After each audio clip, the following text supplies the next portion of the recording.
Basic English Grammar, Lesson 3. Topic: the simple past tense. Part 1. Recognizing and understanding the simple past tense. Watch and listen. I want something to eat. Maybe candy.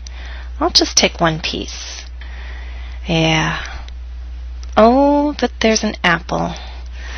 Okay, I'll put this back and I'll eat the apple, not the candy. Reading. The following text describes what you saw in the video. Can you find all the verbs in the simple past tense? What happened in the video? Jennifer was at the kitchen table. She wanted to eat something. First, she thought about eating candy. She opened the candy jar in front of her and took out a piece. Now take a moment and try to find the verbs in the simple past tense. Do you see them?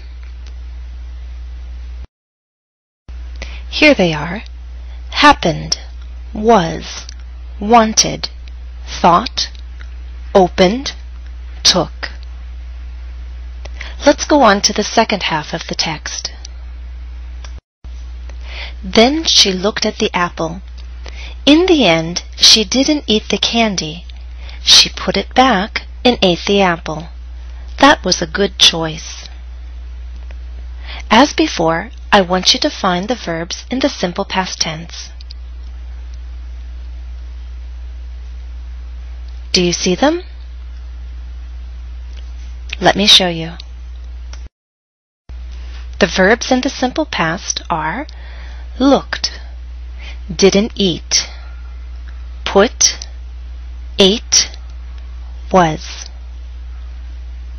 How did you do? Were you able to find them all? Don't worry if you found the first exercise a little difficult. I'm going to show you all the forms that the simple past tense can use.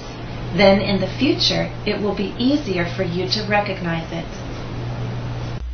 So now we'll turn our attention to the forms and meanings of the simple past tense. We'll look at the verb to be, regular verbs, and irregular verbs. In the simple past tense, the verb to be has two forms, was and were.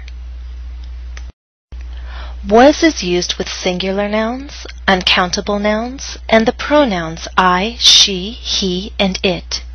Examples: I was hungry. She was in the kitchen.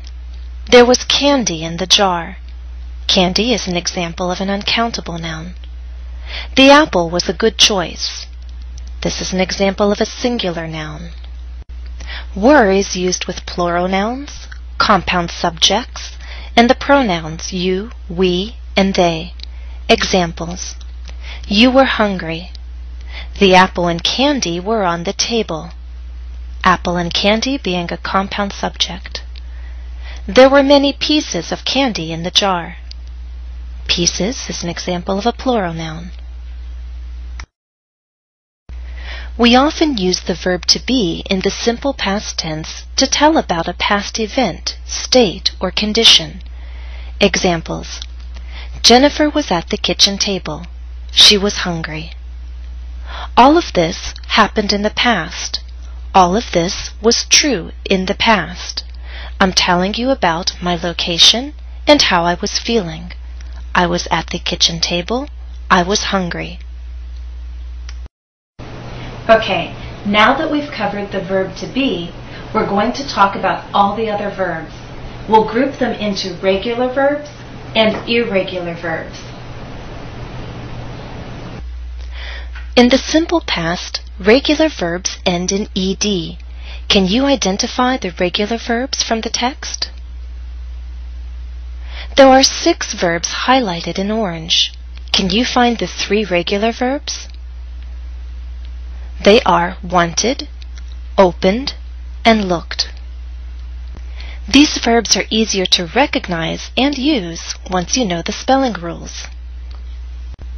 Here are the spelling rules for forming regular verbs. Rule 1. Add ed to a verb that ends in a consonant. Examples. Want ends in T, so we get wanted. Look ends in K, so we have looked. Rule 2. If a verb ends in consonant, vowel, consonant, double the last consonant before adding ed.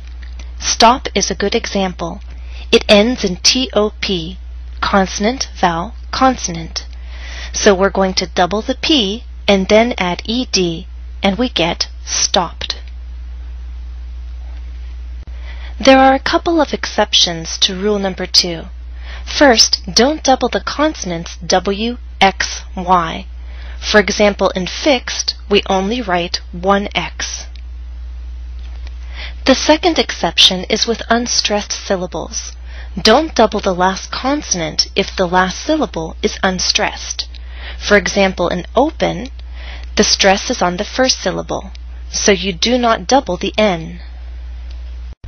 Rule 3. Add only D to a verb that ends in E. For example, we'll add D to like and get liked. Rule 4. If a verb ends in Y, change the Y to an I and then add ed. For example, the verb carry. Before we add ed, we change the Y to an I and then we get carried. There's one exception to Rule 3. That's when there's a vowel before Y. For example, in play, we have A before Y. We will not change the Y to an I. We'll simply add ed, played. Now look at the irregular verbs from the text.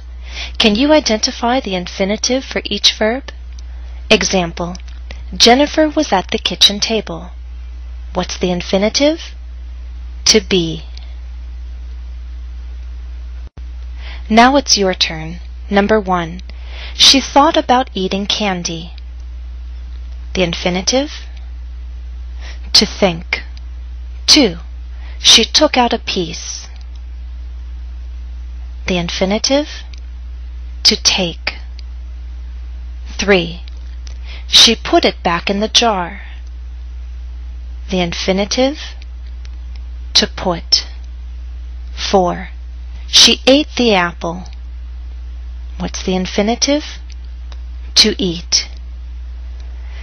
Now, irregular verbs can be tricky. There are a lot to remember. Most grammar books have a list of irregular verbs in the back. You can also look online. Just do a search using the keywords irregular verbs in English. End of part 1. Please go on to the next part of this lesson.